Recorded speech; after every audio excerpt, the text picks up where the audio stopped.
Hey guys, quick video for today. Instead of doing a tag video like I had planned, I'm just going to share my top 10 favorite books of the moment with you guys. So I'm just going to go ahead and get started. So the first one is The Godfather by Mario Puzo, or Puzo, however you want to say it. This is one of the best books I've ever read. My dad recommended that I read it because it's one of his most favorite books of all time. And I think that no matter what genre you prefer, you should venture out and read this one. It is great, great, great. I have not seen the movies, so I cannot compare it to those, but it is a great book and has a lot of great themes in it and amazing characters, and it's well worth straying from your favorite genre for. The next one is from a trilogy. It's actually one of my favorite trilogies, but I just took the first book, and it is The Final Empire by Brandon Sanderson, and I actually read it last year around this time, so kind of fun. But this is the first in the Mistborn trilogy, and it is great. It took me a long time to get into, and the only reason that I stuck with it was because one of my friends told me that she thought I would really like them, because I was gonna kind of abandon it after a while. I was reading it and I got like 200 pages in and it was like, gosh, I don't understand. He's using all these terms that I don't get.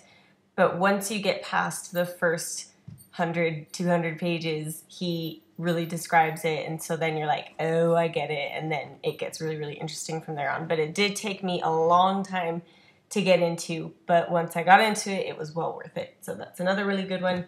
And that one's fantasy, sci-fi genre. The next one is The Hobbit by J.R.R. Tolkien. And I will link the video that I did below to review it in the description box. I don't even remember what I said just then.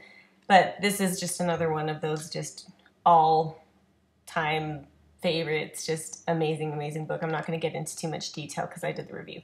But everyone should read this if you haven't, especially since the movie's coming out. Another one is Sabriel by Garth Nix. I adore Garth Nix as an author. He's one of my very favorite authors, and I don't think that he gets enough credit and enough attention for the amazing things that he writes. He also has another book that I love called Shade's Children. This is by far the creepiest book I've ever read and will ever read, and I've only read it once, and I got it several years ago, and I cannot bring myself to read it again because it's so creepy. But it's child appropriate. Like, it's a very easy read, and it's just creepy. Anyway, Garth Nix is one of my absolute all-time favorite authors, and I wish that he wrote more stuff. Sabriel, Lirael, and Orson, that trilogy is incredible. It has the best death kind of world that you could possibly imagine. So if you're looking for books to read this Halloween, I absolutely recommend this one because it's perfect for Halloween, and it's an incredible book and an incredible trilogy. And if you haven't read it, then I'm shocked because this is absolutely, awesomely, fantastically, incredibly cool, and just the best book ever. So read it. Next one is Nick and Nora's Infinite Playlist. Now, when I got this, I was still living in Europe, and so my family came over here to visit family. My family came over to visit family. And I saw this on the shelves at Barnes & Noble, and I'd never heard of the movie before, but it said that it was a movie, and I recognized the actors. So I was like, oh, I guess I'll get the book, and then I can watch the movie later. And so I read the book, and holy shit, guys. Holy shit. I've read this book so many times, I can't even count how many times I've read this book. And it has some of the best writing and some of the best characters and some of the best romance and some of the best music and quotes and just endless quotes from this book. I'll have to do a post on this book because it's amazing. And the movie was really nice. The movie was all right. But they did one huge mistake, in my opinion, and that was to change the way that these characters met. In the book, he asks her to be his girlfriend for the next 7 minutes or whatever it is. And in the movie, they have her ask him, and it does not fit with her character at all. They changed her character completely in the movie, and I really didn't appreciate that because she was such a strong, awesome female character in the book, and the fact that they changed such a crucial part of the story just kind of was like, eh. It doesn't make sense that Nora would ask Nick. It really doesn't. but it does make sense that Nick asks Nora, the way that their characters are built, and it was a big mistake in my opinion. But this is a really short read, as you guys can see. It's like, yeah, 183 pages long, so it's really, really short and really enjoyable, and I think that everyone should read this. It's really, really great. I was shocked when I read it. I was like, I was not expecting this to be that awesome, but it is. The next one is Ender's Game by Orson Scott Card. The first time I tried to read this, I think I was probably 8 or 9 or 10, somewhere around there. And I got to like the first sort of violent part of it and was like, that's so mean, I can't do it. So I stopped reading it and picked it up again when I was like 14 or 15 and just was blown away. The ending of this is the biggest mindfuck that you are ever going to experience with any book. I can guarantee you that. I've heard that there's a movie coming out for this, which seriously pisses me off.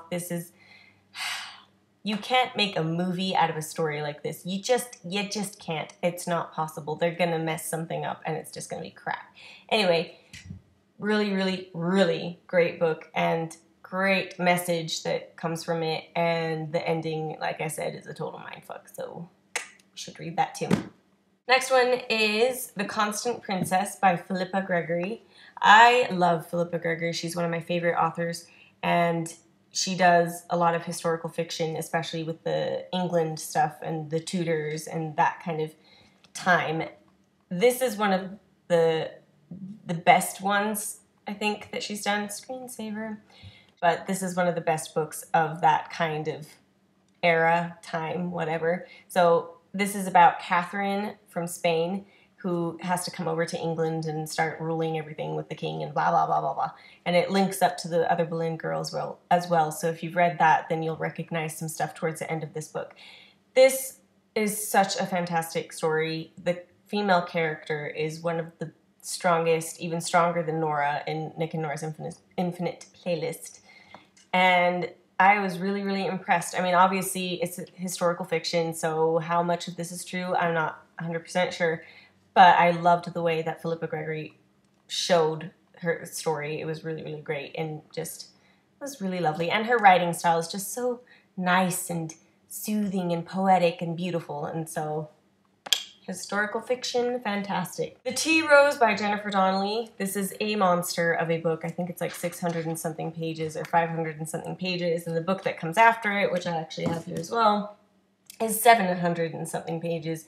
So these are ridiculously enormous books. This trilogy is one of my favorite trilogies of all time, which is obviously why I'm talking about it. Really good, so complicated, and so frustrating to read. It's one of those books that you get to some parts and you're just like, no, don't even do that. No, stop, don't finish writing that because I can't take it. And then you have to stop reading it and then go cry in a corner for a while and then come back to it and tentatively like open the pages and be like, is it still gonna happen? And then it still happens and you're like, fuck. And then you go cry some more. This happens in 1888 in England, which is about the time that it is the time that Jack the Ripper was around. So it does involve some of that. This one's a really good one, and if you like that time of London, which is kind of yucky, but at the same time really fun to read about, then you would like this book. And her writing style, she has another book that I will have to find the title of. I think it's called A Northern Light or The Northern Light or something like that. But her writing style in those two books, in these two series, I don't know what I'm saying anymore. Anything that she has written is great because her writing style is so beautiful and so detailed and just I can't even with this book, guys. You gotta read it. And I know it's long, but it is well worth it because the story in there is just like, it keeps unfolding and it's just like, holy crap, holy crap, holy crap, holy crap. And then things happen that you're like, ah! So I don't know what that sound was. Next, I have The Time Traveler's Wife by Audrey Niffenegger. I don't know how to say her name. Niffenegger? Yeah, that one. This movie was really good.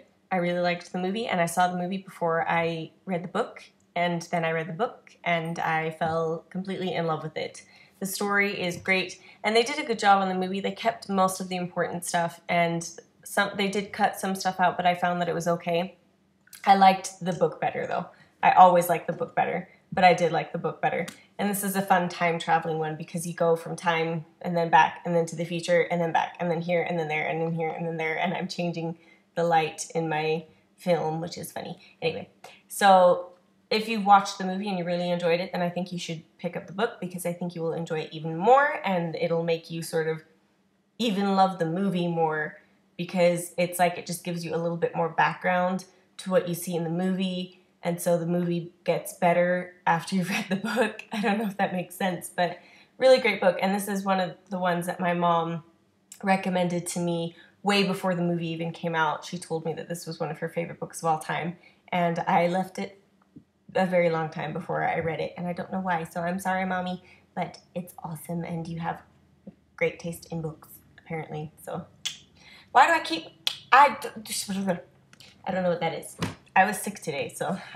And last book of my top 10, and by the way, this is in no particular order, but if I had to choose a top 1 book of all time, it would be the one that I'm about to talk about. I'm going to have to do a separate video on this one, because that's how important it is to me and how much I have to say about it. But this is The Gargoyle by Andrew Davidson.